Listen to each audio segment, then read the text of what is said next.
The makers of Camel cigarettes present Dick Powell as Richard Diamond, private detective.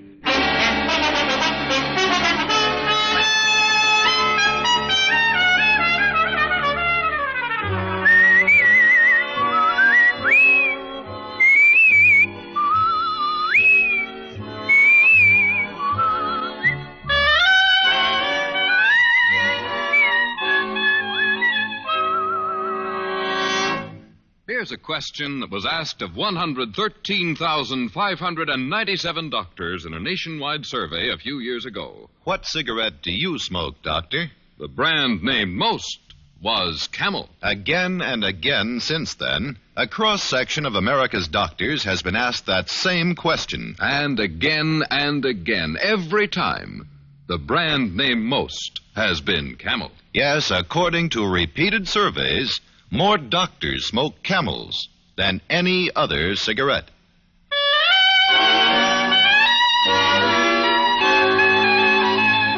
Now we bring you another transcribed adventure with Richard Diamond, Private Detective, starring Dick Powell.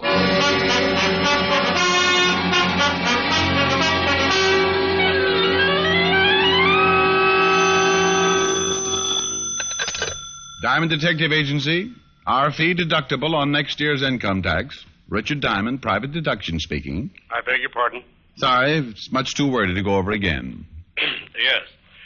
Mr. Diamond, this is Fred Lane speaking. You once did a job for a friend of mine. Well, if your friend wants his money back, tell him I've already spent it. Oh, no, nothing like that. He recommended you. Well, wonders never cease. I'd like to hire you, Mr. Diamond. May I inquire as to your fee? You may. $100 a day in expenses. Oh, well, that is rather steep. But I think I can manage. Spoken like a true millionaire, Mr. Lane. I live at 1482 Riverside. Please get here as soon as possible. Well, I'm pretty busy, but I'll try to. Please do, Mr. Diamond. I'll have a check waiting for you.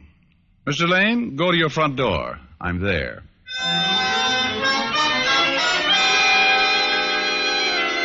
People who promise to have checks waiting are people for whom Diamond loves to work. I went downstairs, picked up my car, and drove to the address on Riverside. Rang the doorbell, the door opened. Then my blood pressure started doing push-ups. She was tall, blonde, and wore a dress that would have even been banned on television. You must be Mr. Diamond. Well, how can you tell? Don't other men drool? Come in, please. Fred's expecting you. Fred? Mr. Lane, my husband. Oh. This way, please. Fred's in the den. I do hope you'll be able to help us, Mr. Diamond. Well, so do I. Mrs. Lane, what seems to be the trouble? I'll let Fred explain to you. This whole business has got me rather upset. It's in here. Fred? Yes? Mr. Diamond's here. Oh, good. Come in, Diamond. Come in. I'll be upstairs, Fred. Of course, dear. Sit down, Mr. Diamond. Thank you. Ah, you got here in a hurry. You're certainly true to your word, sir. Well, I owe it all to my Boy Scout training. Well, here, as I promised, check. Good. Now that we're both men of our word, let's make with some more words. Why do you want to hire me, Mr. Lane? It's about my wife, Mary. She's being blackmailed, Mr. Diamond. Oh, I see. It's been going on for a month now. Finally, last night she broke down and told me all about it. All about what, Mr. Lane? Why is she being blackmailed? She made a few mistakes before I met her. No reason to go into that now, but the blackmailer knows all about those mistakes. You speak as if you knew who the blackmailer was, Mr. Lane. I do. Perhaps I should clarify that a bit, however. I don't know the man personally, but Mary tells me he was a classmate of hers during her college years. Mm-hmm. She told me his name was Louis Dixon and that he was staying at the Brewster Hotel on 35th. I went there this morning to have it out with him. And? He checked out last night. Mr. Lane, I still don't see why you hired me. Now that your wife's told you about the blackmail, you could just report it to the police. Next time this Dixon guy calls, they'd nab him. I'm not interested in turning him over to the police, Mr. Diamond. I don't quite follow you. I'm only interested in seeing that he doesn't bother Mary anymore. When you locate Dixon, let me know. I intend to give him a thrashing he'll never forget. That's letting a blackmailer off pretty easy, Lane. Perhaps, but if we prosecute, well, publicity and all, I think Mary's gone through enough. Like I say, all I'm interested in is seeing that he doesn't bother her anymore.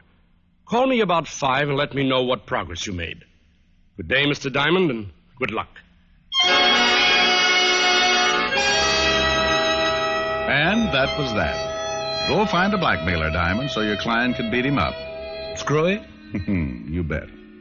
But the $100 check in my pocket made up for my own feelings on the case, and I set out to find one Louis Dixon blackmailer. Lane seemed to think Dixon would have a record, and if he was right, Lieutenant Walt Levinson could give me a lead. It was almost noon when I parked in front of the 5th Precinct and walked into Walt's office. Well, hello, Ricky boy. Pull up a chair. Just in time to watch me finish my lunch. Oh, you are so generous, Walter. No thanks. No thanks what? No thanks. I won't have a piece of your pie.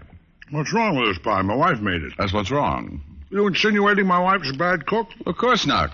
She just bakes fattening pies. They're too doughy for How do me. you know it's too doughy before you taste it? You can tell by looking at it. That's ridiculous. Here, now let me cut this piece in two. There. Now try it. Oh, Walt. Go on, try it. Well.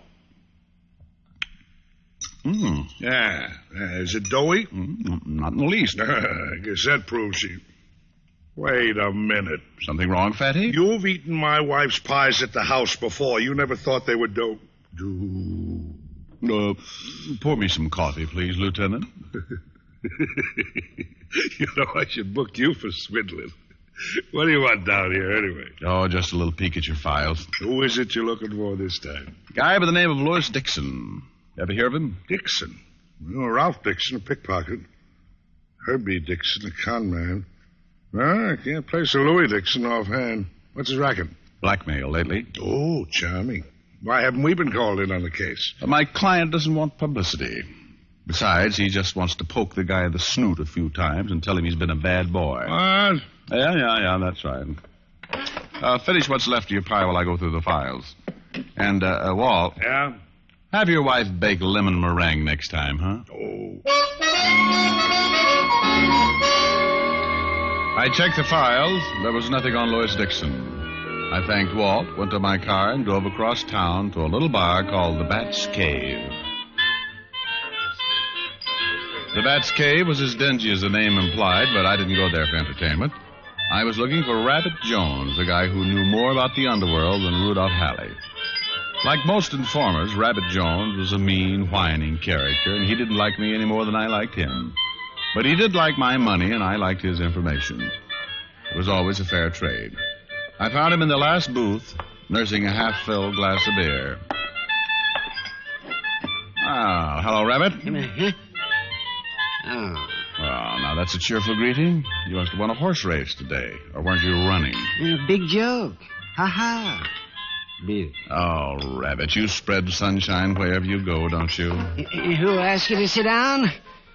Oh, Diamond, I get sick of you private dicks. Go bother someone else. Oh, drop the small talk, Rabbit. I won't pay over the usual price, so don't make your information hard to get. Maybe I got none to sell. Pal, the day you stop selling information, I start knitting argyles. Okay. Who is it? Louis Dixon. Where's the dough? You know I always pay. Well, this ain't my week for trusting people. Fork it over. Suit yourself. There. Now about Louis Dixon. Never heard of him. Let go of Now, me. don't get smart, Rabbit. I pay for talk, straight talk. Okay. Take your hands off of me. I'm there. You rough boys got to show your muscles, huh? Oh, shut up. You don't get my money unless you earn it, Rabbit, so start earning. Like I say, I never heard of a guy named Louis Dixon. But you know, with my contacts, I can find out about him, so drop the rough stuff. How long will it take? Well, that all depends. What's this Dixon guy's line? Blackmail. There's a chance he might have been mixed up in some other rackets the past few years. Give me 2 hours. If he's been around lately, I'll find out. Now make it 1 hour. I'll meet you back here. Okay. Hey, Diamond. Yeah? I wish I had more nerve. If I had more nerve, I'd slip a shiv in you some night. Oh, I wish you had more nerve, too, Rabbit. I'd enjoy beating you to pieces for trying it. On your way, punk. Rabbit shuffled out of the Bat's Cave with a slow, heavy step, like a man reluctant to step out into the sunlight. I spent the next hour checking contacts of my own, then returned to the Bat's Cave and waited for Rabbit. He came in a half an hour late, took the stool beside me, and ordered a beer before he turned to me. Oh, you picked some tough guys to get a line on, Diamond. Oh, I had a bad time. Stop singing the blues, Rabbit. Yeah, and if the guy has worked the rackets, he's been quiet about it. I couldn't find one guy who knew him. You sure of that, Rabbit? Oh, sure, I'm sure. I did find a few guys who'd heard of him, though. Keep talking. Now, 2 different guys were at Squeaky Horner's floating crap game the other night. And they say a guy named Louis Dixon was there. How did they know it was Dixon? Well, we was flashing dough around, telling everyone what a big shot he was. But they don't know where he is now. Well, if they did, I'd tell you. Maybe Squeaky Horner knows. He ran the game. Well, where's Squeaky now? When the game folds for a few days, Squeaky hangs out around a penny arcade at 3rd and Chestnut. I know the place. Well, then go and talk to him. And let me drink my beer in peace. I passed a few more insults with Rabbit as I paid a check, then drove to the penny arcade, 3rd and Chestnut. Squeaky Horner was hunched over a pinball machine, and when he saw me, his eyes lit up like the tilt sign. Ricky Diamond, hey. How you been, Rick? No, not bad, Squeaky. You? Great. Hey, look at that score. Got a nickel? Oh, sure, here. Thanks. What brings you down here, Ricky? I understand a guy named Louis Dixon was at your game a few nights ago. Hey, Rick, there's a lot of boys drop in from time to time. It's hard. You say Dixon? That's right. Yeah, I remember him, a blowhard. Every time he rolled a dice, he said, Louis Dixon's the best crap shooter in town. Prove it, Dice. That's what he said. You ever seen him before, Squeaky? Let me see. No, he was a stranger. I got a good memory for faces. This boy I never seen before. Oh, great. Was he with anyone you might know? I'm afraid not, Rick. He come alone and he left alone. Wish I could help you, though. Thanks, anyway. Thank you for the nickel. Man, hey, look at that score go up. Squeaky's score was running very high, but mine was still 0. So far, not one definite lead as to the whereabouts of Louis Dixon. I spent another half hour combing the known informers, but to no avail. A little after 5, I went to a phone booth and called my client, Fred Lane.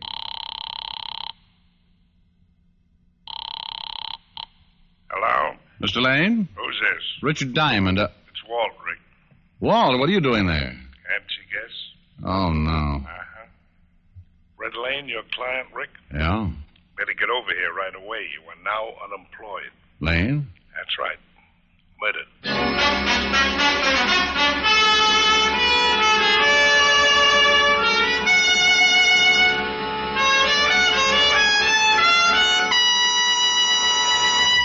Before we continue with Richard Diamond, here is an important question. How mild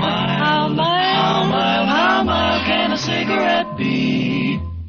How mild can a cigarette be? Here's a good way to find out. Make the 30-day Camel mildness test a sensible test based on steady smoking. Smoke only Camels for the next 30 days and compare them in your T-zone. T for throat, T for taste. See how much you enjoy Camel's rich, full flavor, pack after pack, as your steady smoke. See how well Camels agree with your throat week after week as your steady smoke. You'll soon see why. Camel is America's most popular cigarette by billions of cigarettes per year. Yes, and you'll soon be a steady Camel smoker. How mild can a cigarette be? Make the Camel 30-day test and you'll see. Smoke Camels and see. And now, back to Richard Diamond, Private Detective, starring Dick Powell.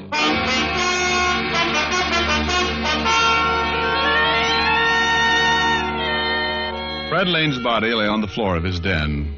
There was a letter opener lying beside the body, and it fit the hole in his back. Tomorrow morning's paper would carry Fred Lane's obituary. It would tell where he was born, what he did with his life, and when he died. But it wouldn't tell who killed him. And that's what I wanted to find out. Looks like you really put up a fight, Rick? Yeah, the room's torn up a lot. Who did it, Walt? Louis Dixon, the guy you've been out looking for. Do you have him? Mrs. Lane gave us the information. Seems Dixon came into the house about 2 hours ago. He wanted more dough from Mrs. Lane. Pretty nervy to come right here. Yeah. I guess she figured Lane might be out. Anyway, Mrs. Lane called her husband. Fred came in, invited Dixon into the den for a talk, and sent Mrs. Lane upstairs. Oh, well, that fits. Lane starts beating up Dixon. Dixon grabs the letter opener and kills Lane. That's where it figures.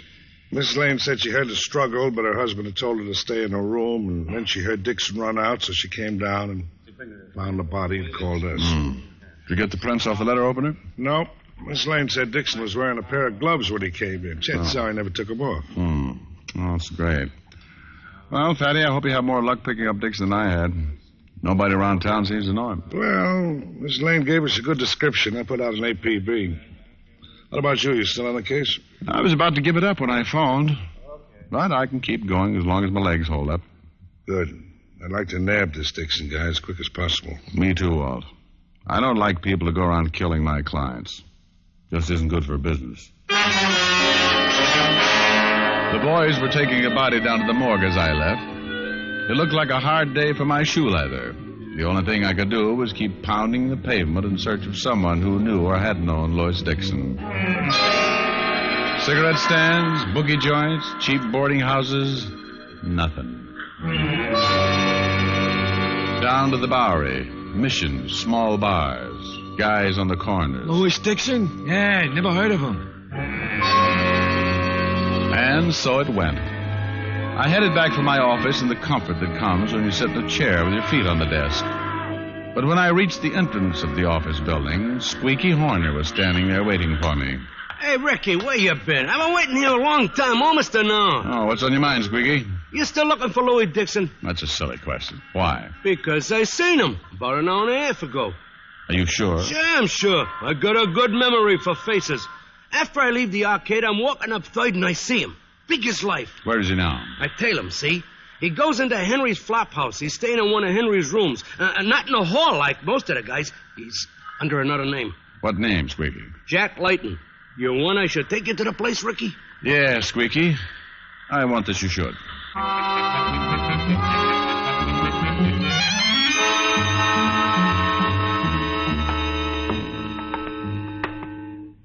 Here's the room, Ricky. You want I should knock? Never mind. What? Just hold it right there, Layton. Or is it Dixon? What are you talking about?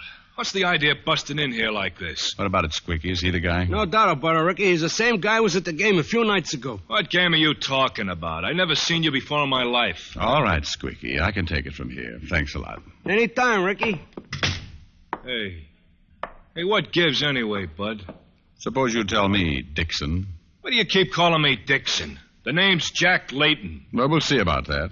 There's one person who should be able to identify you for sure. Fred Lane's widow. Get your hat, pal.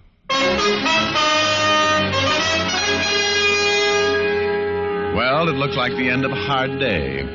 I forced Layton, or Dixon, outside and into my car. Then we drove to the Lane house on Riverside. The police had left, and Mrs. Lane was alone. I took my man inside, and Mrs. Lane looked at him closely. I knew it would be just like the movies. She'd point and say, "That's him. That's the man, Mr. Diamond." I'm sorry, Mr. Diamond. What? I've never seen this man before in my life. This, dear children, is the story of why a detective gets ulcers. But as I was driving Layton back toward town, I began thinking. Squeaky Horner had never been wrong about a man before. And why had Dixon been so hard to locate? I hadn't been able to turn up one man who knew him. So instead of driving Layton back to his room, I drove to the Brewster Hotel, where Lane said Dixon had been registered for a week. There it was a different story. The desk clerk positively identified Jack Layton as the man who had registered as Louis Dixon. At last, things began to shape up.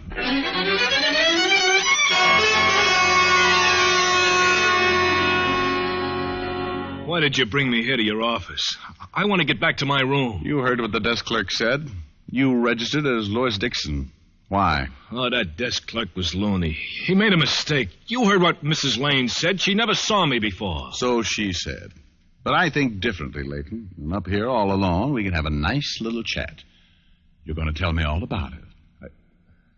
I got nothing to say. No? Well, then suppose I open the conversation. Now, that was the first sentence, Layton. Now, do I start on a paragraph, or will you talk instead?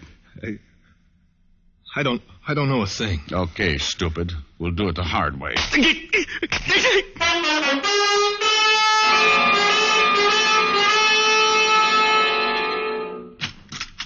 Yes? Oh, Mr. Diamond. Hello, Mrs. Lane. Mind if I come in? Of course not. Please do. Suppose we go into the den. I'd like to have a little talk with you, Mrs. Lane. Well, I'm sorry. I'm not feeling too well, Mr. Diamond.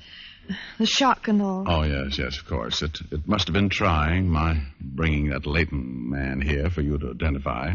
Well, yes, it was. If you could come back tomorrow, perhaps... Oh, I'm afraid not, honey. Now. Very well. I'm sorry you picked up the wrong man, Mr. Diamond. Oh, sure, yes. It's funny. 2 other people swore he was the man known as Louis Dixon. Well, it's hard to identify someone accurately, I imagine. But I was certain he wasn't Dixon. Mm-hmm. Well, you've tidied up the den quite a bit. Just what is it you wanted to talk to me about, Mr. Diamond? Well, there's no hurry. Say, this is a handsome room. Nice house, too. And all yours, along with everything else your husband owned.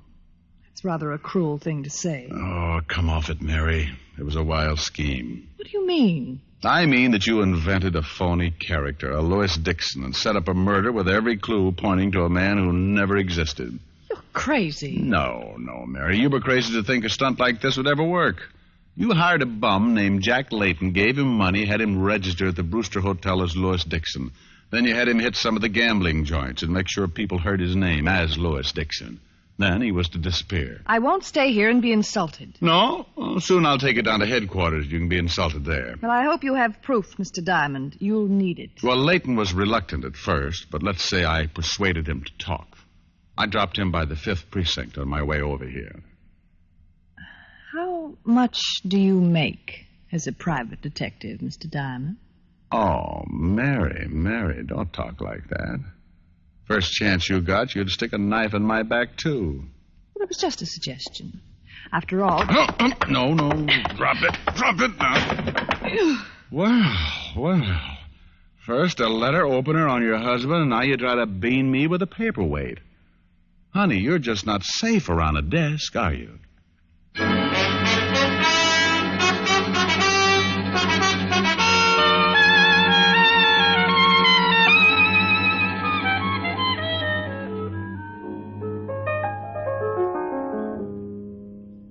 Rick? Yes, Helen, dear? I've been thinking. Show off. No, really. I think you should put your business on a more dignified level. You don't say. You should try and attract a higher type clientele. Oh, I don't know. This Lane fellow I work for today was no slouch. But what happened to him? He got killed.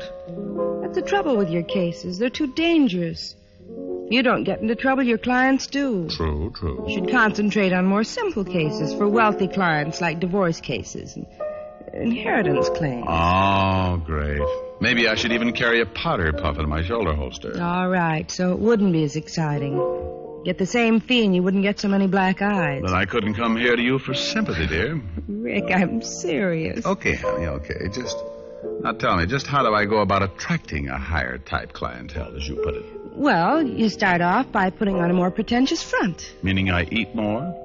Meaning you act a little more dignified. Well, do go on, Miss Asher. You should also have someone at the office to answer the phone for you. Oh, Helen, it only rings once or twice a day. I think I have enough strength to pick up the receiver that often. Well, it's strictly for appearances. Oh, I see.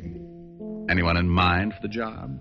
Well, I have a lot of free time. Well, fine, dear, fine. I'm glad it's free. I should be able to afford that. And then after we build up the business... Rick, are you listening? Oh, sure, baby, sure. You are not.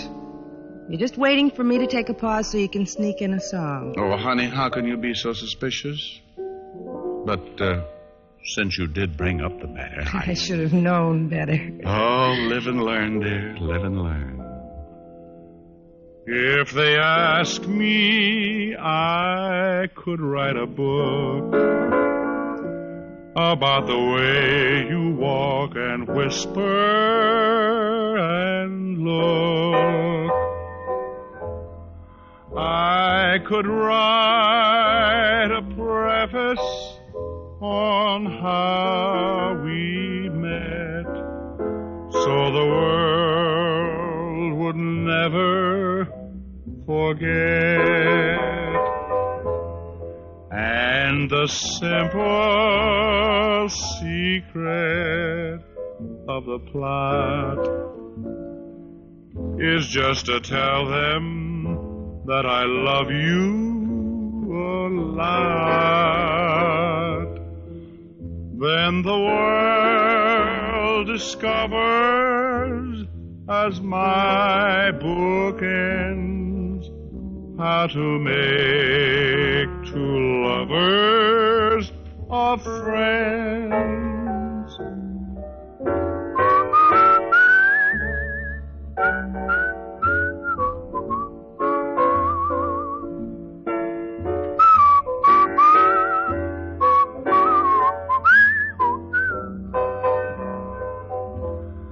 Then the world discovers, as my book ends, how to make two lovers of friends. Oh, very nice. Well, thank you, sweet. Only now let's get back to your business. Oh, who wants to talk about business? Come here. Now, Rick, stop it. Rick, I wanted to... Oh, Rick. Oh, now then. You were saying I shouldn't get on a more dignified level. I was? Oh, that's what I like. A gal with a one-track mind.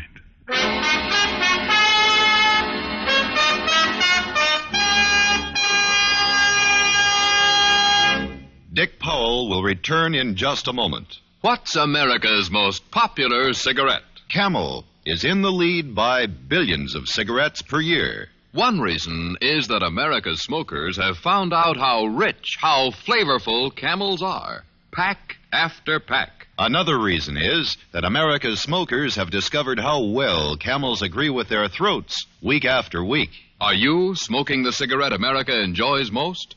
If not, start smoking mild, flavorful Camels tonight.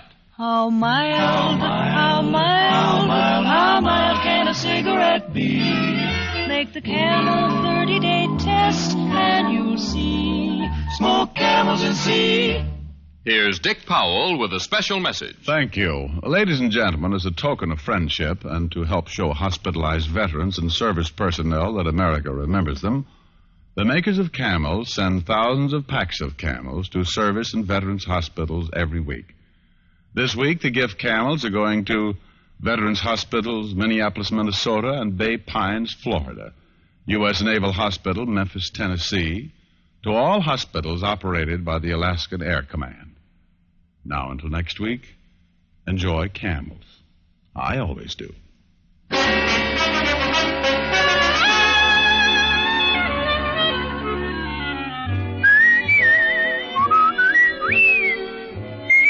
Tonight's adventure of Richard Diamond was written by Dick Carr with music by Frank Worth. Virginia Gregg was heard as Helen Asher and Alan Reed as Lieutenant Walt Levinson.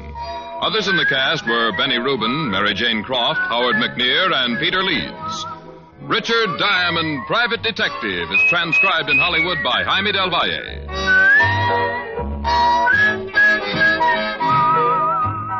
Be sure to listen to another great Camel show, Vaughn Monroe and the Camel Caravan, every Saturday night. Listen next week for another exciting adventure of Richard Diamond, starring Dick Powell. Now stay tuned, for This Is Your FBI, followed immediately by Ozzie and Harriet over most of these stations.